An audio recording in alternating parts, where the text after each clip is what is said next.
Eu creio que pela palavra que o Senhor nos deixou, nós somos escolhidos e já somos abençoados quando nós nascemos, porque somos separados. Mas a bênção do Senhor nunca é demais. E é uma honra para mim estar orando por esse homem abençoado, esse servo aqui. Né, meu irmão? Que Deus te abençoe, Salatiel. Estenda tuas mãos para cá. Senhor, nosso Deus, nosso Pai. Te louvamos, ó Pai amado, ó Pai querido, nessa noite. Eu te adoro, ó Pai, pela vida do teu filho, que aqui está incumbido nesta noite, ó Pai amado, ó Pai querido, de trazer a tua mensagem, ó Pai, sobre as nossas vidas. Mas eu peço a ti que o Senhor prepare os nossos ouvidos, os nossos corações, os nossos entendimentos, ó Pai, para ouvir e entender aquilo, ó Pai amado, ó Pai querido, que o Senhor tem para cada um de nós. Pai, restaura cada dia mais a vida do teu filho, protegendo sua casa, sua família. Pai, tudo aquilo que ele tocar as mãos, ó Pai, será abençoado pelo teu poder. Usa, Pai, o teu servo nesta noite, em nome de Jesus. Você pode aplaudir o Senhor pela vida do servo?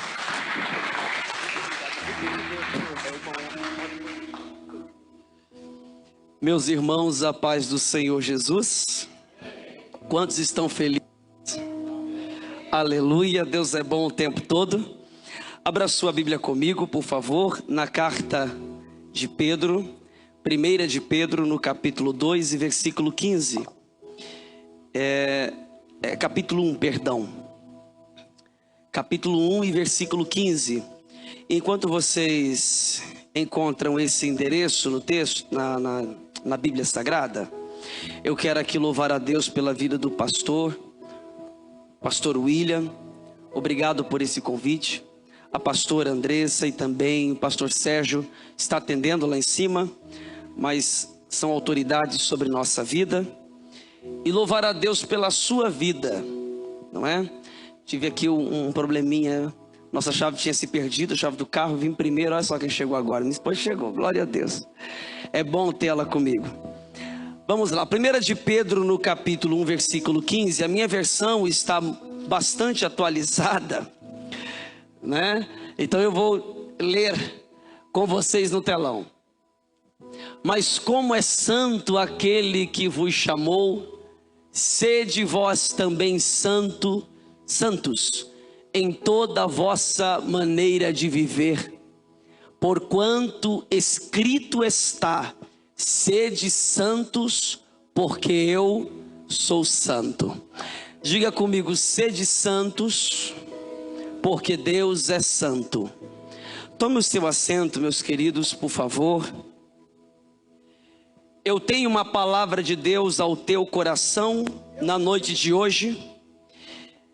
E antes que eu comece a pregar, eu quero aqui dizer que mais uma vez eu trouxe as paçocas caseiras, muito boas e puras, que eu e minha esposa trabalhamos todas as vezes que vamos pregar a palavra de Deus.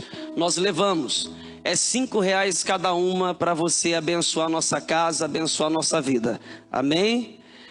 Eu quero pregar hoje sobre a santidade. E falar sobre a santidade parece até uma novidade hoje em dia.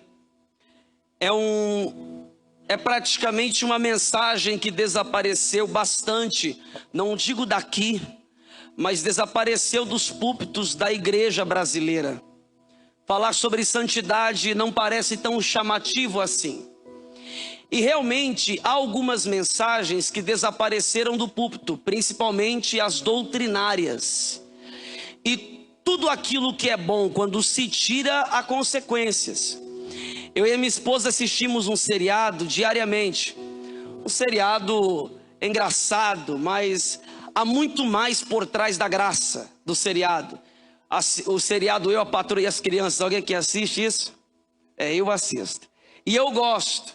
E há um episódio neste seriado em que Michael Caio decide sair com a esposa para um show. E deixa os 3 filhos dentro de casa e não recita as regras. Todas as vezes que eles saem, ele recita as regras da casa e os filhos obedecem até a chegada. E neste dia ele não recitou as regras.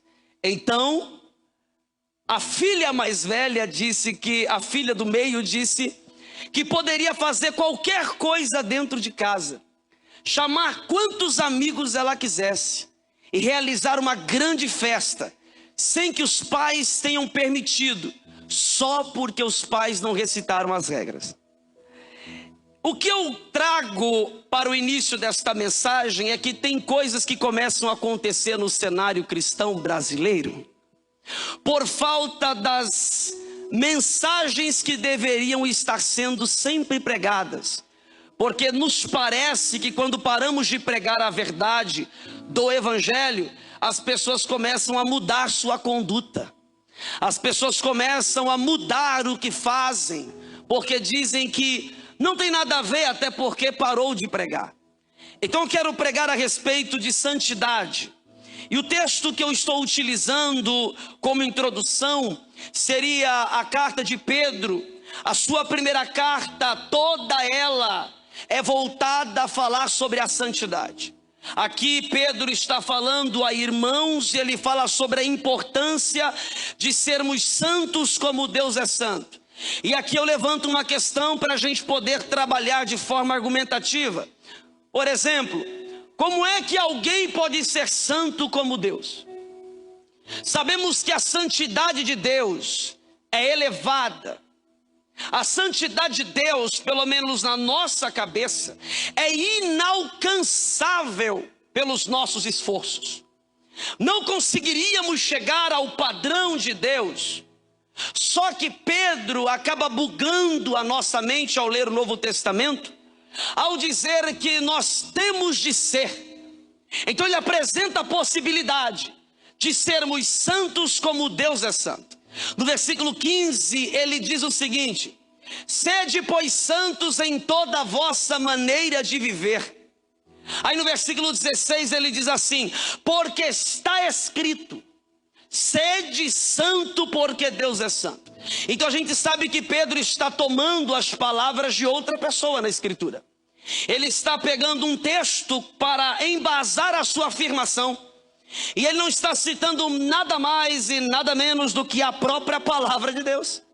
Porque foi exatamente isso que Deus disse a Moisés e Arão em Levítico capítulo 19, versículos 1 e 2.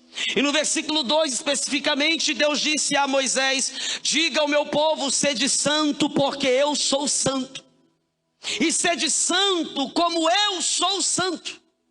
Mais uma vez a pergunta volta: como podemos ser santo como Deus é santo? Bem sabemos que o Senhor citou estas palavras referindo-se à lei moral entregue a Moisés. E nós sabemos que a lei entregue a Moisés não é possível ser cumprida pelo homem. O homem não consegue cumprir 613 preceitos sem quebrar um sequer. E segundo a Escritura, quebrar um dos 613 é quebrar consequentemente todos os demais 612. Não se pode quebrar. A lei é ainda mais rigorosa, porque segundo a lei, na Torá, nós encontramos Deus ensinando nas entrelinhas que o fato de não se lembrar de uma das leis já está quebrando a toda. Por isso que o judeu ensina ao filho desde menino a decorar toda a Torá, porque eles acreditam que decorar a lei é uma forma de não quebrar o mandamento. Eu acho isso interessante porque, embora a gente ache que esse tipo de prática e instrução a filhos seja rigorosa demais, a Bíblia Sagrada nos ensina a guardar a palavra. E não tem outra forma de guardar a palavra a não ser decorando a palavra. Você não pode guardar e praticar aquilo que você não recorda. A única forma de você praticar a palavra é memorizando-a. Quando Davi escreve em Salmo 119 dizendo que guardei tua palavra em meu coração para não pecar contra ti, a questão aqui é: como é que se guarda a palavra verdadeiramente? Nós não estamos acostumados, por exemplo, a frequentar um culto e no momento da palavra termos um bloco de anotações. As pessoas não anotam mensagens. E a pergunta é: como é que eu de fato guardarei a palavra? Eu aprendi que aquilo que eu guardo, decoro e me lembro, tem o poder de me transformar.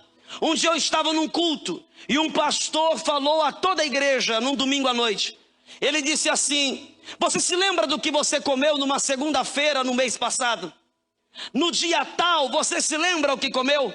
A maioria disse: não me lembro. Até eu disse: claro que eu não vou me recordar.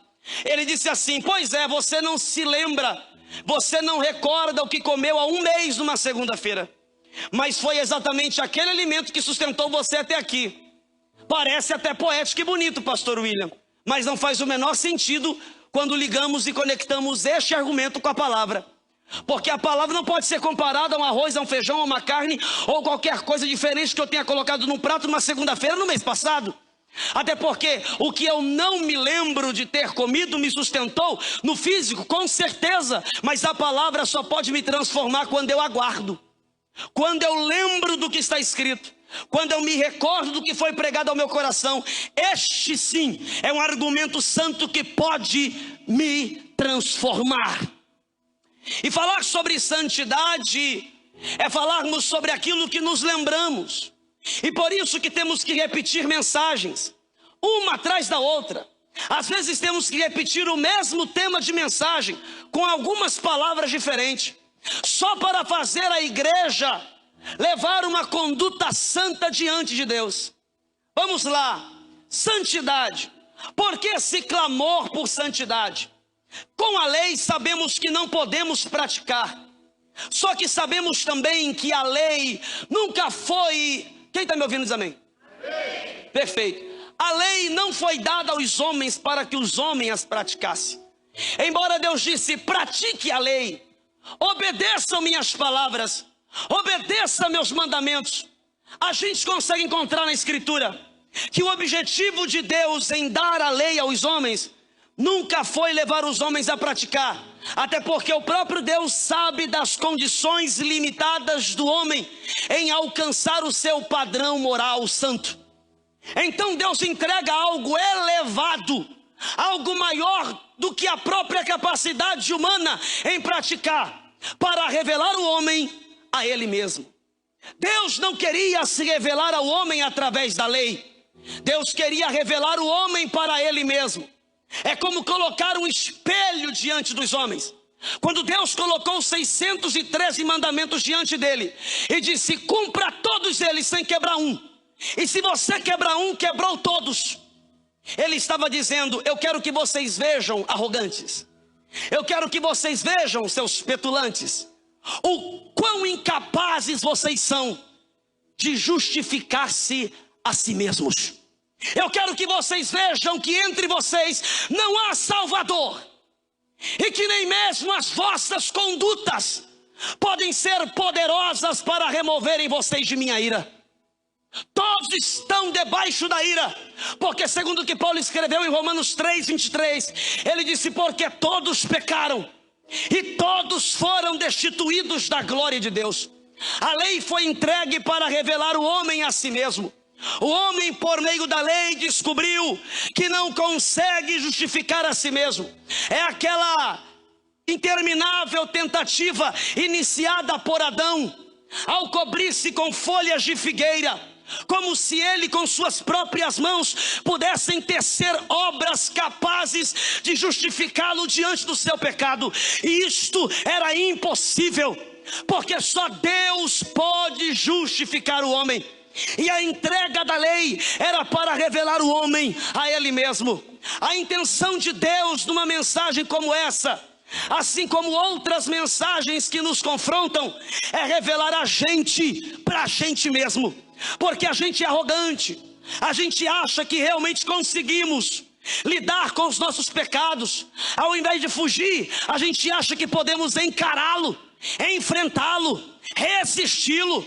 E não é isso. A gente se acha bom, mas o Senhor vem trazendo um espelho para essa noite, e Ele vem revelando: você não é capaz de justificar a si mesmo. eu sou capaz de justificar você diante de seus pecados. Todos nós tínhamos uma dívida impagável. Nós não tínhamos como pagar essa dívida, e o próprio Deus se coloca na frente para resolver e quitar algo que era impossível de ser resolvido. Quando eu falo de santidade, eu falo de um padrão espiritual e moral tão elevado que não pode ser vivido sem a intervenção de Deus. Vou falar mais uma vez. Eu falo de um padrão moral e espiritual, e obviamente estou falando de redenção no coração, que molda todo um comportamento. Isso não pode ser vivido sem que Deus não intervenha na vida do homem. O homem não pode ser santo se Deus assim não o fizer. O homem não pode viver de forma que glorifique a Deus sem que Deus não intervenha para fazer isso acontecer. É Deus quem faz isso. Santidade é uma conduta espiritual e moral. Espiritual porque são características do próprio Deus comunicado ao espírito do homem. São atributos emanados do próprio espírito. Deus decidiu colocar em nós santidade. Olha para cá, santidade é parte da natureza do homem. Deus criou o homem para ser santo. Vou falar mais uma vez, isso aqui merece um glória a Deus. Deus criou o homem para ser santo. Por que Deus criou o homem para ser santo? Porque é a única forma de representar a Deus. A única forma de representar a Deus com o que fazemos é ser santo como Ele. A melhor forma de expressarmos a Deus é termos suas características imprimidas em nós. É Ele quem vai imprimir em nós, em nosso interior, estas características de santidade. A santidade também é um padrão moral, porque a alma se torna o receptor dessas características emanadas do espírito humano, para que se tornem uma conduta na vida de todo servo de Deus. A alma, ela vai se convertendo. A palavra santidade no hebraico significa kiddushá, que vem da expressão ou transliteração separados. A expressão grega significa separados para Deus. Santidade é estar separado. Olhe para alguém, por favor, e diga assim: Deus te chamou para estar separado. Aqui tem algo fenomenal, porque santidade é separados. Agora a pergunta surge, porque temos que perguntar para o texto, para compreender esse princípio, para entender esse mandamento. Separados do quê?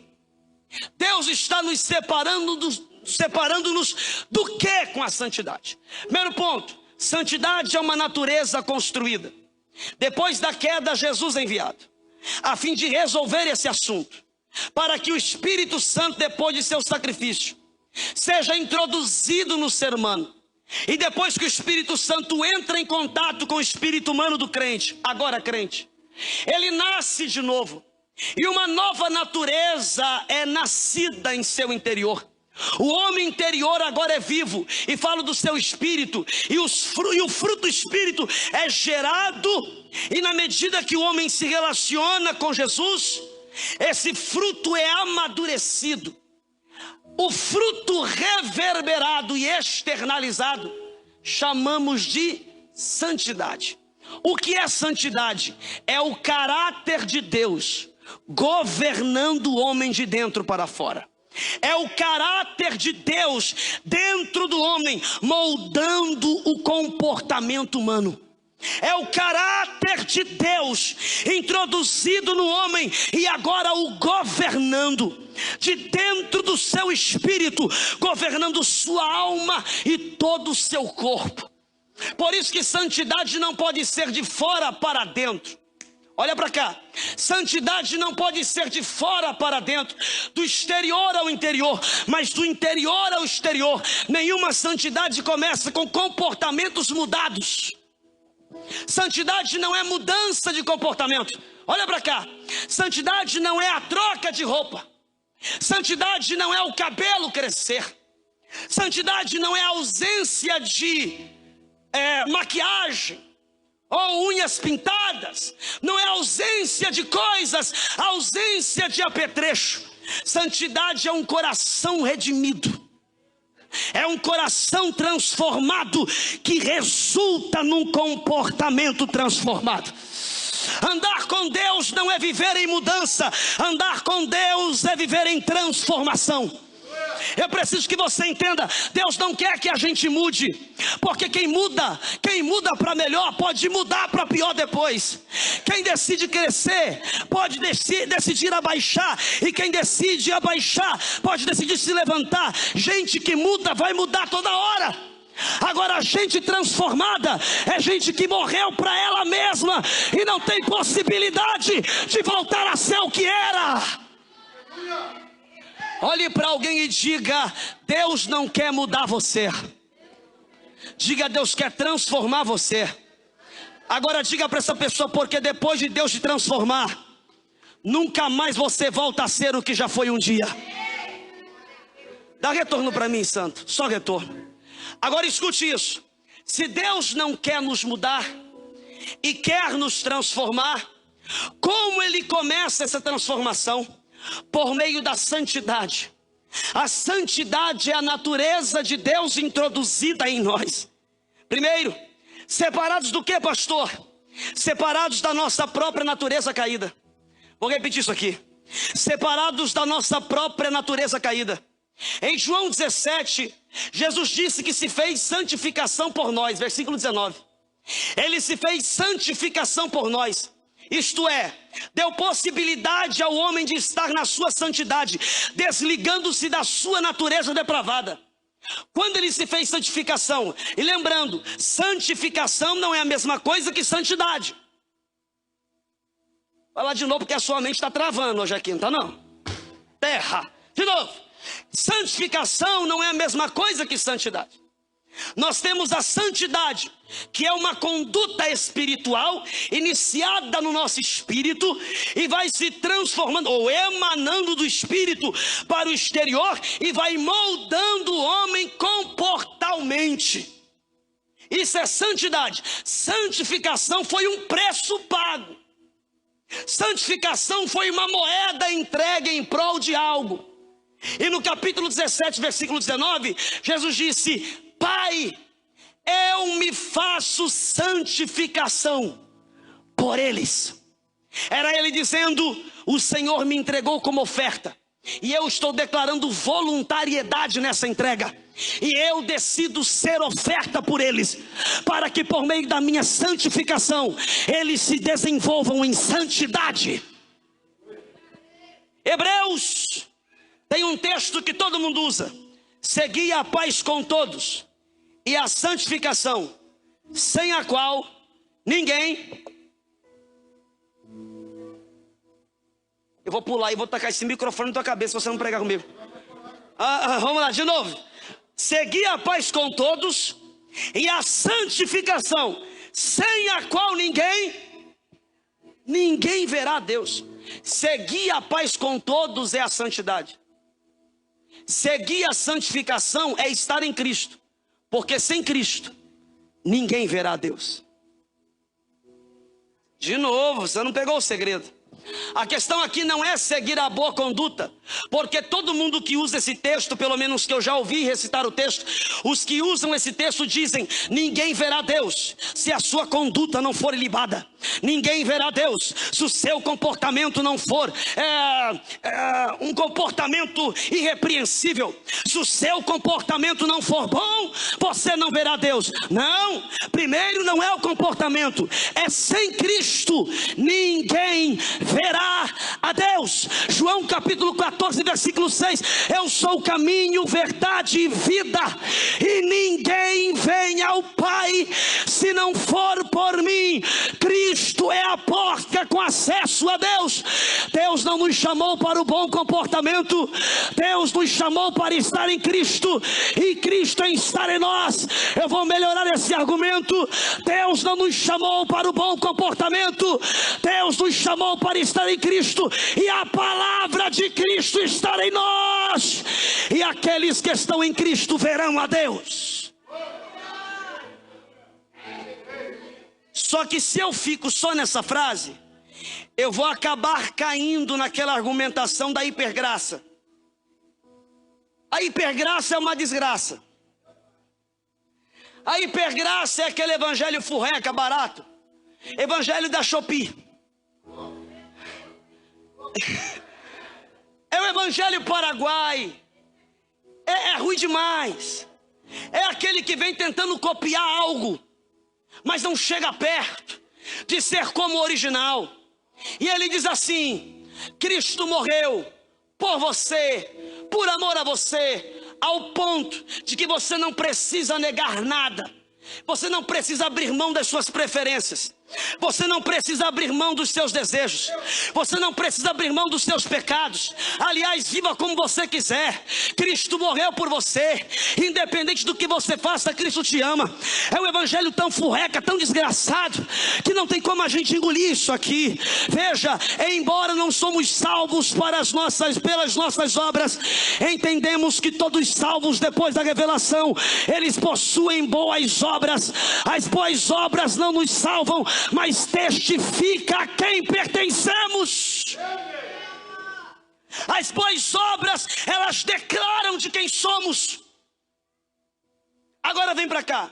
Separados da natureza caída. Em João 15, Jesus disse que a videira verdadeira, Ele é a videira verdadeira. Revelou nesse texto que somos um enxerto nessa videira. Não deveríamos estar conectados a elas, mas agora, por meio de Cristo, somos enxertados no seu mérito. E agora fazemos parte dele. E ele comunica conosco, o pastor Sérgio, todos os seus atributos. E um dos atributos que ele comunica com a gente é a santidade. A santidade é um atributo que deve ser pregado para ser desenvolvido. Deve ser anunciado para ser amadurecido. Olha para cá. A tipologia, por exemplo, em Êxodo 3, está escrito que Deus, quando Moisés passava em frente ao Monte Horebe, uma sarça pegou fogo, um arbusto espinhoso. Quem está comigo diz amém. Um arbusto espinhoso, sem fruto nenhum, cheio de combustão. O sol bate e pega fogo. Foi estranho porque quando Moisés passa em frente ao arbusto em chamas, ele não liga. Porque para ele é comum, 40 anos no deserto, vendo sarça pegar fogo. Mas foi estranho quando ainda caminhando, ao invés da sarça queimar e consumir em segundos, ela continuou queimando e pegando fogo. Ele achou estranho porque o barulho das chamas ainda ficavam aqui. Ele falava: que estranho. Eu sei que há 40 anos passeando no deserto, eu vi as sarças se consomem rapidamente com a chama. Ele olha para trás e declara: vou ver essa grande visão.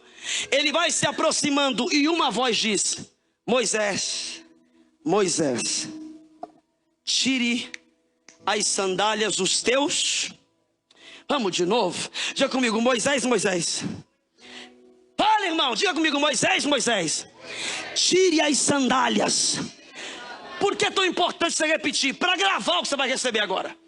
Porque muitos, eu inclusive li uma exegese feita por um teólogo muito respeitado, e ele chegou a afirmar que bem provável, ele não concluiu, ele disse: bem provavelmente Deus tenha mandado Moisés tirar a sandália, porque com certeza, misericórdia, porque aquela sandália vinha do Egito. Aí eu fiquei pensando, essa exegese parece legal, porque se a gente for aplicar que Deus mandou ele tirar as sandálias, porque as sandálias eram do Egito, irmão, imagine a aplicação que está fazendo a mensagem. Um monte. Só que não faz sentido, porque o cara está 40 anos com a mesma sandália. Já tem uma casa para morar, está casado, está pastoreando as ovelhas do sogro. Ô irmão, ele já mudou de sandália. Então nos vem outra argumentação que para mim é mais plausível. E qual é? Deus mandou ele tirar a sandália como um sinal de santidade. Você está num lugar santo e precisa se adequar ao lugar que está te transformando. E aonde eu estou e você estiver, você vai se adequar a este ambiente, porque todo ambiente que Deus está é preenchido pela presença de Deus. E se nós estivermos nesse ambiente, nós temos que nos adequar a esse ambiente. Pastor, como assim? Para Moisés, remover as sandálias dos pés era o mesmo que remover a sua estabilidade, era remover o seu governo, era remover a sua voz altiva, era remover as suas opiniões. Quando Deus disse: Moisés, tire a sandália e ande descalço, era quase que um abuso. Deus estava dizendo: tire a sandália e ande nessas pedras e areia, num sol escaldante de 60 graus Celsius. É quase que pedir para ele tirar a sandália para queimar os próprios pés. Só que Deus não está perguntando quais as consequências de remover o próprio governo para seguir a vontade de Deus. Ele só está dizendo: eu estou nesse ambiente, a minha presença encheu o ambiente, e se você entrou aqui, você vai ter que se adequar à minha presença no ambiente. Ao entrarmos no ambiente que Deus preenche, o nosso governo entra em falência. Ao entrarmos num ambiente onde Deus governa, as nossas opiniões começam a falir. E é aqui que os crentes começam a remover as sandálias. Porque os crentes veio para Jesus assim: eu faço o que eu quero, eu mando em mim, eu decido, pastor nenhum manda no meu nariz. Aí você chega aqui, é confrontado pela palavra e o evangelho, aí você fala assim: mas Deus, eu não estou entendendo, está na tua palavra que eu sou livre, eu era escravo do pecado, agora em ti eu sou livre, eu posso opinar, eu posso fazer o que eu quiser. Não, você é livre para poder optar voluntariamente a voltar a ser escravo de Deus. Você não está aqui para opinar nada, você está aqui para deixar a sandália fora desse lugar, porque a partir de hoje você vai andar descalço, obedecendo a Deus e andando do jeito que Ele quer. Santidade é andar aos padrões de Deus. De novo, santidade é andar aos padrões de Deus. Seus padrões não cabem no evangelho. Suas opiniões não cabem no evangelho. Porque o evangelho é uma notícia nova que foi preenchida por Jesus completamente. Não cabe nem você. Até você, para entrar nele, tem que morrer e nascer de novo para ele viver em você, porque nem você cabe lá dentro. No evangelho é só Jesus. A gente morre e ele nasce em nós, fazemos parte dele, porque Jesus é suficiente. E você não ouviu o que eu disse? Jesus é suficiente. Sua opinião não interessa. O que você pensa que Deus deveria fazer, o que ele deveria decidir, o que Cristo poderia fazer, não interessa, porque o que é bom já foi feito, foi preenchido. E se você quer ser salvo, entra nele, fica com ele e entra nos padrões dele. Santidade é entrar nos padrões de Deus. Tirar as sandálias representa justamente o abandono do que calça o homem. Sua natureza caída, seu ego, seus achismos, seu orgulho. É uma adaptação à santidade agora. Você vai matar seu ego. E isso é negar a si mesmo e tomar a sua cruz. Sabe o que é negar a si mesmo e tomar a sua cruz? Negar a si mesmo é matar aquilo que te governa. Ou seja, você mesmo. Tu vai matar isso. E a partir de agora tu vai tomar a cruz. E tomar a cruz é tomar a causa de Deus. E está aqui o problema. Para muitos é problema. Tomar a causa de Deus como uma responsabilidade própria. Porque a gente acha que já tem responsabilidade demais. E não queremos mais uma para lidar. Não é mais uma, é a única. A tua única responsabilidade depois de Cristo é aquela que Cristo carrega. Você vai representar e expressar a Cristo em tudo. A partir de agora não é você, é Cristo. Toque em alguém que talvez esteja um pouco dormindo, saculeja ele e fala assim: a partir de agora não é você mais, é Jesus agora. Jesus é o alvo. Então estamos separados da nossa natureza caída. Olha para cá. Estamos separados da nossa o quê, irmão? Estamos separados o quê? Então santidade é todos os dias, progressivamente decidir abandonar a natureza caída. Todo santo dia. Eu li um livro sobre a homossexualidade, pastor William, e há um livro fenomenal sobre isso. Para quem quiser adquirir, o nome do livro é O Homossexual ao Lado. O Homossexual ao Lado. E o livro é interessante porque foi escrito por ex-homossexuais, que hoje são todos pastores nos Estados Unidos. E uma das coisas que eles falam é o seguinte: dizem para nós que seremos libertos completamente dos desejos, desses desejos anormais e antinaturais. Só que até hoje enfrentamos esse problema. Só que uma coisa entendemos pelo Evangelho: que ser santo em Cristo é renunciar ao pecado todo dia em que acordamos, é matar a nós mesmos todos os dias. E embora Paulo não falava nesse contexto, eu vou aplicar nesse contexto. Quando ele disse, nós lemos aqui junto com o pastor William, quando ele citou as palavras de Paulo: por ti somos entregues à morte todo. Não, você não entende. Vamos de novo.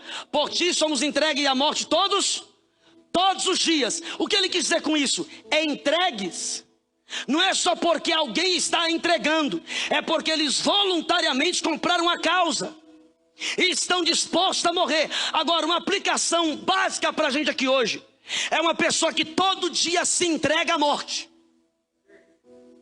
Todo dia, levantou de manhã, mata a natureza, mata o desejo, mata o que não louva a Deus e mata o que é contra a natureza de Deus. E tudo isso está dentro de você. E você tem que matar. Segundo, separados da cultura deste mundo, isto é santidade. Romanos capítulo 12, versículo 1. Projeta para mim, fazendo um favor. Romanos capítulo 12, versículo 1. Quem está comigo diz amém.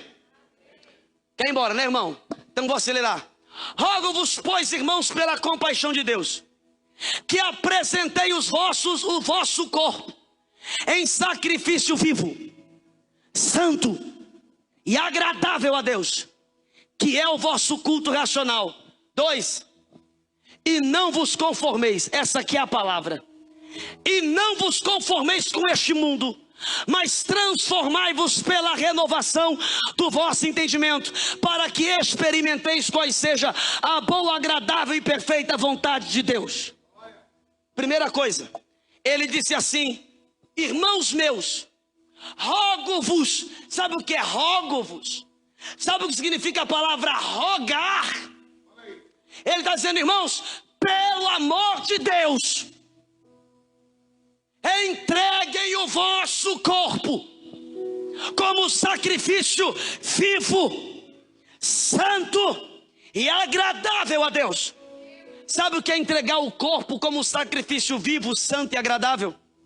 É entregar a própria vontade a Deus, sem ter a pretensão de realizar o que se deseja, mas fazer apenas aquilo que se enquadra na vontade do seu Senhor. E por que Paulo disse rogo-vos? Rogo-vos porque é difícil pregar isso para crente. Dizer, irmão, abandone esse desejo seu. Aí você tem que insistir porque os crentes são teimosos. Aí você tem que ficar, irmão, pelo amor de Deus, para de fazer isso. Volte-se para Deus. Aí no versículo 2 ele diz algo interessante. E não vos conformeis, repete. Essa palavra não vos conformeis com este mundo vem da expressão grega não vos amoldeis. Não vos amoldes. E quando ele diz a este mundo, ele fala dos padrões culturais, das suas filosofias, das suas questões ideológicas. Não se amoldem a este mundo. E eu gosto disso. Não vos amoldar é o mesmo que dizer vocês não são líquidos mais. Vou explicar isso que eu acabei de falar. Quando ele diz não vos amoldeis, é o mesmo que dizer o mundo é uma grande forma. E os homens que não sabem quem são, porque estão em trevas em seu entendimento, eles são líquidos, entram no mundo e se amoldam à forma que o mundo é. Vocês não são líquidos mais. Vocês são sólidos em Cristo, porque o mundo não é a nossa forma, Cristo é a nossa forma, e através dele já fomos moldados. Se você não é líquido mais e agora é sólido, então não se conforme, não se amolde a esse mundo, aos seus padrões culturais, porque vocês já são uma expressão exata de quem Cristo é. Vocês não dependem do mundo para se provar alguma coisa, para se sentirem alguma coisa. Vocês já estão em Cristo e moldados em seu mérito. Ele já vos moldou e vos transformou. Separados, ele disse: apresente o vosso corpo como um sacrifício vivo e santo. Esse sacrifício vivo é o que precisamos fazer todos os dias e entregar. Vocês estão percebendo que é um culto importante, e Deus está tratando coisas específicas conosco, amém? Vamos lá. O segundo livro de Paulo aos Coríntios, capítulo 4, versículo 4, eu cito muito esse texto. Eu estou colocando esse texto bastante no meu livro que eu estou escrevendo, porque é um texto muito profundo. Embora poucos perscrutam esse texto, quando ele diz assim: e Satanás, o Deus desse século, ou o Deus desse século, ele é chamado de Deus, porque ele tem dominado e formado os líquidos. Líquidos não têm forma, pastor William. Ou seja, quem os domina, dá a forma que quer. E por isso, nós não estamos mais na mão do diabo. O mais valente tirou os despojos da mão do valente, como está escrito. Está escrito que o mais valente entra na casa do valente, remove a sua armadura em quem ele confia e remove os despojos. A armadura é remover sua autoridade, e os despojos é todos aqueles que creram em Cristo. Você era um despojo na mão do diabo, era moldado por aquilo que ele dizia. Jesus arrancou você de lá, transformou você em sólido, modificou e transformou você. Nós agora em Cristo somos transformados. Agora tem uma chave poderosa. Satanás é chamado de Deus aqui, Deus desse mundo, porque no caso ele moldou a cultura do mundo. Os fundamentos da cultura são para a desconstrução do que é santo. A cultura deste mundo, ela é formada e construída para a desconstrução do que é santo. Neste mundo tudo está sendo desenvolvido para que o que é santo seja desconstruído. Eu vou falar uma coisa muito séria. A cultura deste mundo não está preocupada em combater as religiões. O foco é combater o cristianismo. Pergunta por quê? O cristianismo é a única religião do mundo, eu vou usar o termo religião, ok? Que possui doutrina. O que eles querem é combater o que pregamos. Eles poderiam estar lutando contra outras religiões, que inclusive possui inclusive substância para um combate. Religiões que matam animais para sacrifício, religiões que derramam sangue de animais, religiões que levantam questões contra alguém. Está aqui, irmão? Aí nós temos uma palavra que diz: ame, abomine o pecado, e eles se levantam contra nós, porque o problema conosco é a doutrina. Agora eu vou dizer uma coisa pior. Essa cultura do mundo está entrando sorrateiramente na igreja. Está entrando sorrateiramente nas universidades teológicas, moldando os conceitos doutrinários, modificando. E agora eles estão querendo desconstruir o que é santo e construir uma igreja imagem e semelhança desta cultura. É entregue ao príncipe das trevas. E sabe o que é pior? As igrejas estão começando a adotar, porque agora virou moda ser amigo da cultura. pastores de referência dos anos 1980, 1990, até 2003, 2004, pastores de referência, abandonando a teologia pura das Escrituras, abandonando textos claros das Escrituras, criando bravatas hermenêuticas e dizendo: não é bem assim, não é isso que Deus quis dizer, vamos atualizar a palavra. Começaram com aquelas afirmações, e primeiro tem o antigo Calbart que falou uma coisa assim, e agora os teólogos começaram a replicar: a Bíblia, ela não é a palavra de Deus, a Bíblia, ela contém a palavra de Deus. Esse foi o primeiro argumento. Ela não é, ela tem. Aí com este argumento começaram a criar novos. Se ela não é a palavra de Deus, mas contém a palavra de Deus, então tem coisas nela que deveremos remover, porque tem coisas nela que não condiz com a nossa realidade. O mundo está mudando.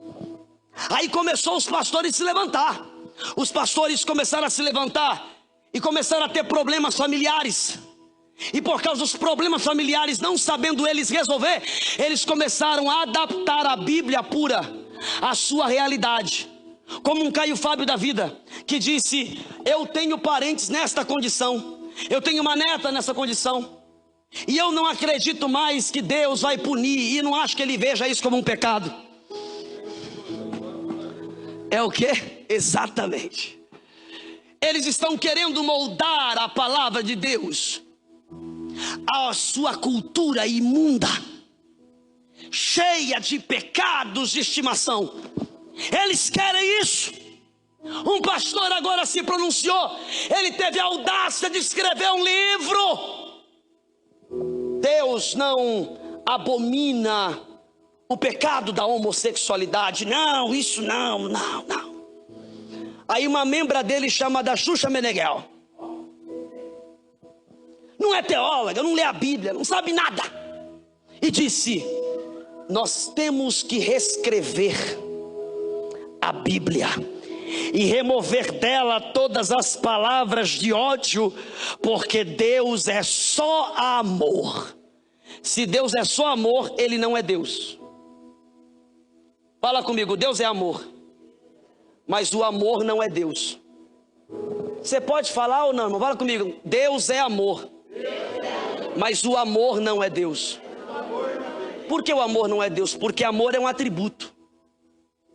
E Deus é Deus por causa de uma junção de atributos, e não por causa de um atributo.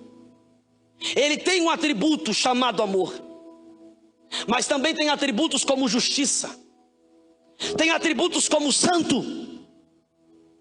Ele não abre mão disso, Ele é Deus.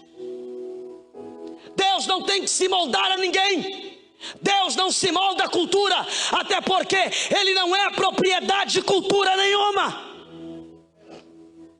Deus não é propriedade da igreja evangélica, não é propriedade da igreja católica, não é propriedade de religião nenhuma. Deus é Deus, e Ele não se amolda. Somos nós que em Cristo nos amoldamos a Ele. O convite da palavra é que nos moldemos à palavra. Só que o desejo do diabo é transformar homens que vieram com propósito plural e transformá-los em singulares. Homens que não se importam com a causa de Deus, homens que se importam apenas consigo mesmo. Deixa eu lhes dizer uma coisa: no capítulo 3, na queda do homem, Deus criou uma mulher ajudadora, auxiliadora, idônea, e o homem deveria amá-la e prover em sua vida, assim como Deus provia na vida do homem. O homem existia em prol de coisas além dele. Por exemplo, Deus criou a terra e deu o homem para dirigi-la. Então o homem vivia em prol daquilo que foi criado. Depois Ele traz a mulher e faz com que o homem viva em prol dela. Na queda, depois que o homem come do fruto proibido, Deus vem ao encontro deles, chama ambos e diz assim: cadê você? Ele diz: eu ouvi teus passos no jardim, eu tive medo e me escondi. O que aconteceu? Acaso você comeu do fruto que eu disse para não comer? Ao invés de ele se colocar logo na frente e falar, sim, eu comi, ele disse, a mulher que tu me deu. Quando ele disse, a mulher que tu me deu, ele já estava na tentativa de se safar. O que é isso? Um homem que nasceu com uma essência santa de pluralidade. Ele é plural porque ele vive para coisas além dele. Mas depois da queda, depois de comer o que não devia, ele começou a querer se safar para livrar a si mesmo. O homem passou a amar a ele mesmo. Por isso que esse evangelho da hipergraça é o evangelho onde Deus é uma caricatura construída na mente de pecadores que não querem se arrepender. E essa é a pior idolatria. A pior idolatria é o homem criar um Deus para ele. E esse Deus que a cultura está criando é um Deus criado na mente de perversos, de homens que não querem abandonar os seus pecados. Aí eles constroem um Deus para si mesmo e labutam e estão dispostos, inclusive, a labutarem durante toda a sua vida para moldarem a Bíblia a seus novos costumes. Alguém fala alguma coisa? Glória a Deus. Eu não estou esperando glória hoje, né? Hoje eu estou querendo pregar o que eu vim pregar. Por isso que o homem singular é um sinal da depravação. Só que agora os homens da depravação estão se unindo à cultura e querem moldar o evangelho à cultura. Mas assim diz o Senhor para esta casa, para quem está me assistindo, para onde quer que esta mensagem vá pela internet, o Senhor está chamando o seu povo à santidade outra vez. Sabe o que é avivamento? Avivamento é uma volta à santidade. Começa com arrependimento, com choro, com confissão, mas enfim, a santidade é isso. E avivamento provoca santidade. Avivamento não vai provocar pulos, embora pode ter as consequências disso. Avivamento não vai provocar muitas línguas, embora pode ser uma consequência. Avivamento vai resultar em prostrados, homens de joelhos, voltando à santidade. Eu quero concluir essa mensagem falando a respeito de Romanos 12, verso 1. Ele disse, rogo-vos, pois, irmãos, pela misericórdia de Deus, que apresentei o vosso corpo como sacrifício vivo, santo e agradável. E lá no versículo 2 ele fala, e não vos amoldeis a este mundo, mas renovai a vossa mente, para que experimenteis qual seja a boa, agradável e perfeita. São 3 tempos, fala comigo, 3 tempos. São tempos que você alcança na medida que renuncia a si mesmo. Tem gente que chegou aqui, ó, na boa, mas por não negar a si mesmo todos os dias, não consegue chegar na agradável vontade de Deus. E se nós não renunciarmos a nós mesmos, também não chegaremos na perfeita. E a perfeita é espírito vivo, alma toda reconfigurada e corpo glorificado. Essa é a perfeita vontade de Deus, que você seja pleno como Cristo é hoje. Porque assim disse Paulo, assim como ele é, seremos. E esta é a nossa esperança. Esta é a esperança da igreja, que sejamos como ele é. Eu quero concluir, porque como parte desta salvação progressiva na alma, a batalha será fazer emanar esse atributo, a santidade, para a alma, para que se torne piedade, conduta. E Paulo fala muito isso em suas cartas, a prática da piedade. E só há uma forma de voltarmos para isso. Primeiro, oração e jejum são coisas que nunca vão mudar. Você pode ter a modernidade avançando e a tecnologia crescendo como está, mas tem coisas que nunca vão mudar. E para a nossa redenção total, oração e jejum fazem parte. Não oramos para mudar a Deus, oramos para a nossa transformação contínua. Tem gente que dobra joelho para ver se Deus muda de opinião, para ver se Deus consegue anular os seus decretos. Aí a gente dobra o joelho e fica assim: Deus, se o Senhor é Deus, eu sou teu servo. E aí eles ainda dizem: se eu tenho crédito contigo, então altera isso. E se não for da vontade de Deus alterar isso? Orações não são feitas para que Deus se amolde a você. Orações são realizadas para que você morra mais um dia. Jejum para enfraquecer a sua alma e o espírito ganhe força em dominá-la. Segundo, fidelidade. A palavra fidelidade, na sua etimologia, significa aquele que se obriga.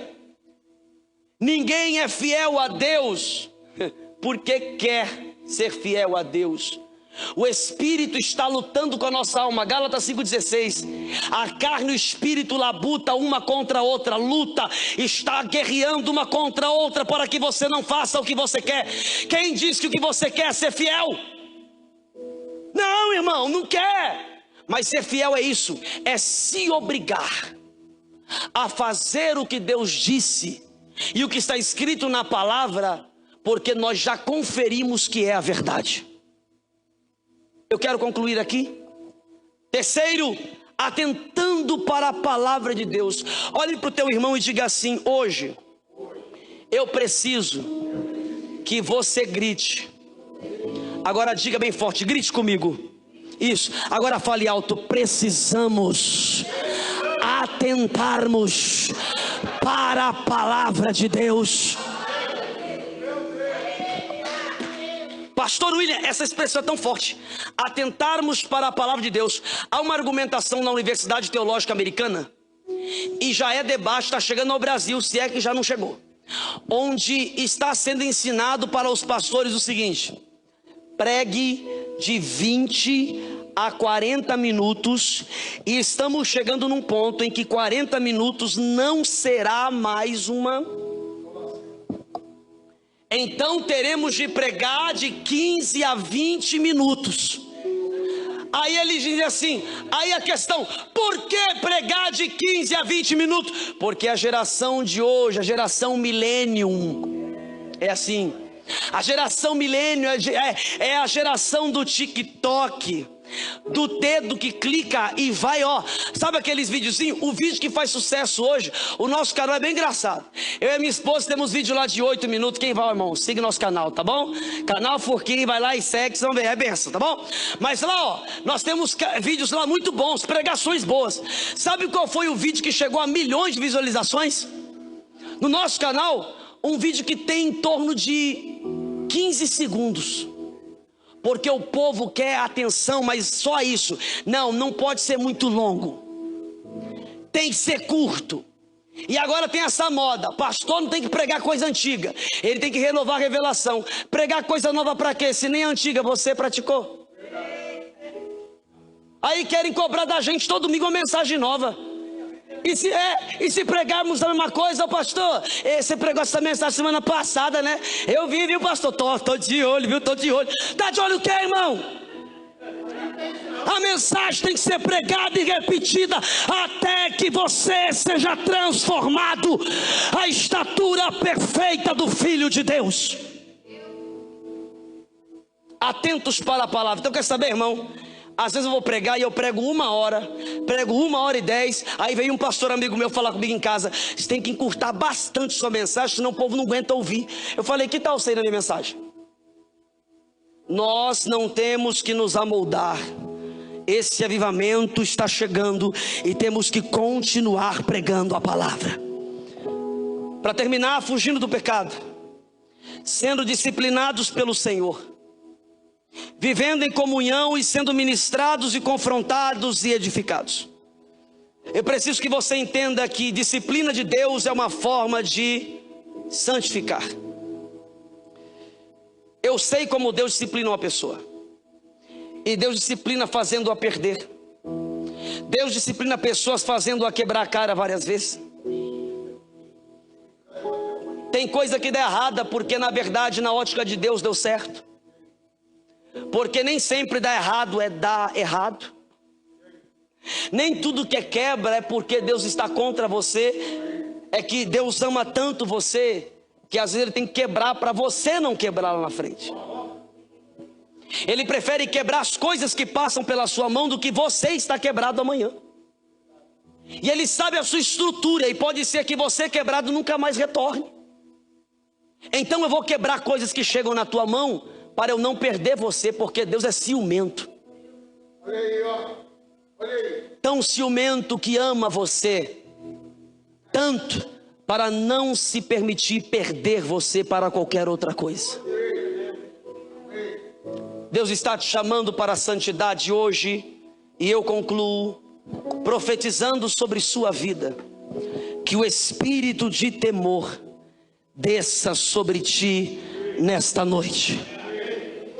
É uma das 7 manifestações do Espírito de Deus em Isaías 11, 2 em diante. E o espírito de temor irá tomar a tua vida e moldar a sua vida. Eu preciso que você entenda, bons comportamentos não te salvam, mas todo salvo tem um comportamento que expressa e representa Jesus, porque eles apontam o seu pertencimento. E eu preciso que você fique de pé nesse momento. Na última quinta que eu preguei aqui, a convite do nosso querido pastor William, eu falei a respeito do amor. E eu estava preparando uma mensagem para pregar aqui essa madrugada. E eu iria pregar a marca da besta. Eu iria falar sobre o número 666. Aí eu deixei praticamente pré-pronto e fui dormir, acho que era umas 6 da manhã. Eu tive um sonho, e eu estava no sonho de novo em cima do púlpito. Eu dizia, santidade outra vez. Aí eu falei, já mudou a mensagem de novo? Eu estou entendendo que Deus está colocando água viva num cenário muito poderoso. Estas câmeras não estão aqui à toa. Estas mensagens que são pregadas aqui vão chegar a lugares que a gente nem imagina. Por isso que temos que ter toda a cautela de pregar o que está escrito, e não ter medo de pregar a palavra. E agora eu termino com aquilo. Se Michael Caio tivesse recitado as regras, aquela rebeldia da menina, teria cautela em praticar o errado. Eu sei que Deus falou isso comigo, e Ele disse para mim, pregue a regra, pregue a doutrina, pregue a palavra. E os homens pensarão, e na medida que se prega, os homens pensarão 2, 3, 4 vezes antes de negociar o evangelho. O YouTube está cheio de falso profeta, falsos mestres. Agora as livrarias estão cheias de livros que não prestam de verdade. E agora quem é que vai ficar com a batata quente? Os pastores. Porque a gente vai ter que agora subir no púlpito e resolver os dilemas. Porque o pessoal vai para a universidade e volta todo cheio de dúvidas, tudo com a mente bagunçada. E a gente tem que lidar agora com diversas dúvidas que nunca existiram antes. E os pastores agora têm de se virar nos 30 para se preparar e estudar para poder responder isso. Não é tempo de nos amoldarmos à cultura. É tempo de irmos contra a maré. E eu preciso orar por você agora. Eu quero orar por todos aqueles que querem clamar por santidade. E eu digo mais uma vez, santidade não é um padrão espiritual e moral que você alcança com as mãos. É um padrão que você alcança enquanto se relaciona com o Espírito Santo. Feche teus olhos. Espírito Santo, obrigado. E no nome de Jesus eu quero agradecer a Ti por ter trazido o Teu povo para este lugar. E eles terem ouvido a palavra de Deus, como está escrito, Paulo escreveu dizendo, recebei a palavra com mansidão. E eles com humildade abriram o coração. Eu não sei se vai ter gente aqui, Espírito, que vai sair daqui falando mal desse pregador.